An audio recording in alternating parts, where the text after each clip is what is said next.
Hello everyone. Today in this video we will discuss about the characteristics and the nature of planning which is given in the business study of class 12 chapter 4 planning. So let us start. What are the characteristics of the planning? First is goal oriented. Goal oriented means planning is very closely associated with the goals or the objectives of the organization. Planning start ही goal से होती है, हमें कहाँ तक पहुँचना है. We can not think of planning without any goal. अगर हमारे पास कोई गोल ही नहीं होगा, कोई ऑब्जेक्टिव ही नहीं होगा, तो फिर हम प्लान कैसे कर सकते हैं. Planning is made to achieve desired objective of business. Planning objective of business को अचीव करने के लिए ही बनाया जाता है. For example, if an organization has an object of manufacturing 1500 washing machines and in 1 month only 80 washing machines can be manufactured, so the organization has to change their plan. मतलब उनको बनाने थी 1500 washing machines एक महीने में और वो 80 washing machines सिर्फ मैन्युफैक्चर कर पाए हैं, तो उसमें क्या करना पड़ेगा. The organisation mean business has to change their plan. उनको अपने प्लान चेंज करने पड़ेंगे जिससे वो अपने फाइनल ऑब्जेक्टिव पर पहुंच पाएँ. So we can say that planning is the goal oriented और object oriented. Next, if we talk about the second point, planning is the primary function. means planning function of management का पहला function होता है. Planning occupies the first place in the list of managerial function. This is the first function. This is because the decisions as regard the organization, structure, staffing, motivation and leadership will dependent on the objective and the action plan of the business. बिना कोई और management का function, planning के बिना कोई और management का function नहीं हो सकता है. सारे जो फंक्शंस होते हैं वो मैनेजर के प्लानिंग पे ही बेस्ड होते हैं. बिना प्लानिंग के कोई और फंक्शन हो ही नहीं सकता है. That is why planning is the first place in the list of the managerial function. Now the next point is planning is looking ahead. Planning always means looking ahead. Planning is never done for the past. कभी past के लिए planning नहीं की जाती है. जो भी manager होते हैं वो prediction और assumption future के लिए करते हैं. for future के लिए बनाते हैं. ये prediction होता है, assumption होता है, किस पे बेस होता है, और वो मैनेजर के past experience पे बेस होता है. जो मैनेजर का past experience था उसको देखते हुए वो future के prediction और assumption को बनाते हैं. So planning is always done for the future and not for the past. It is also called a futuristic.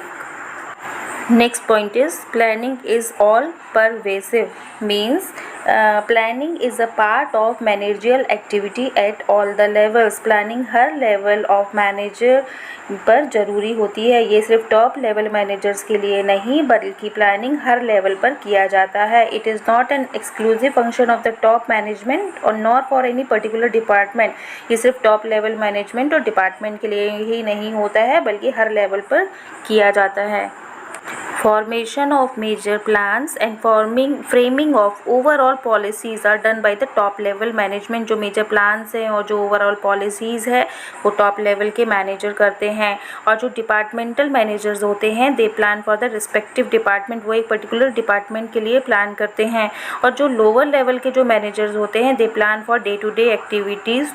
जो day to day activities को है उसको carry on करने के लिए वो plan करते हैं. So planning हर level पर ज़रूरी होती है. Planning is important for all the level. Planning is a continuous process. It is said to be never ending activity.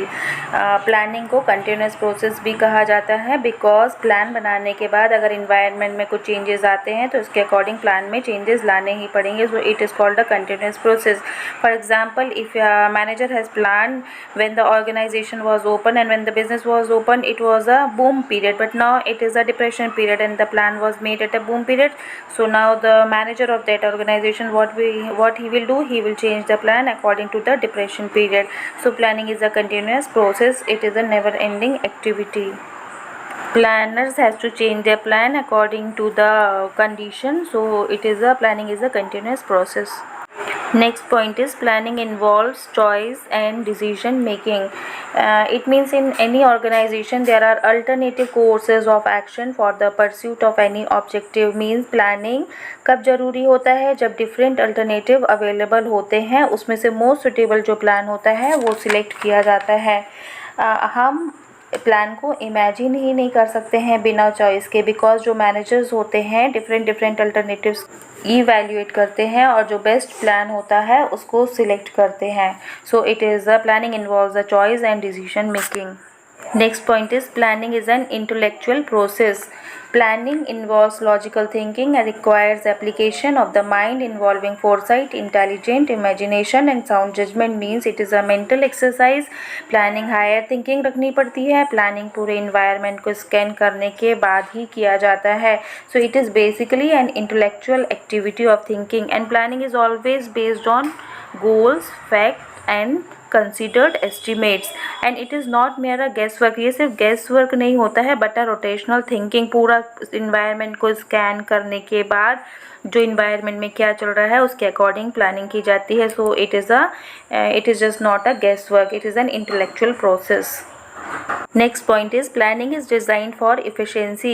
Means planning leads to accomplishment of objectives at the minimum possible cost. जो planning की जाती है वो कम से कम cost को देख के कि हमारा minimum में काम हो सके.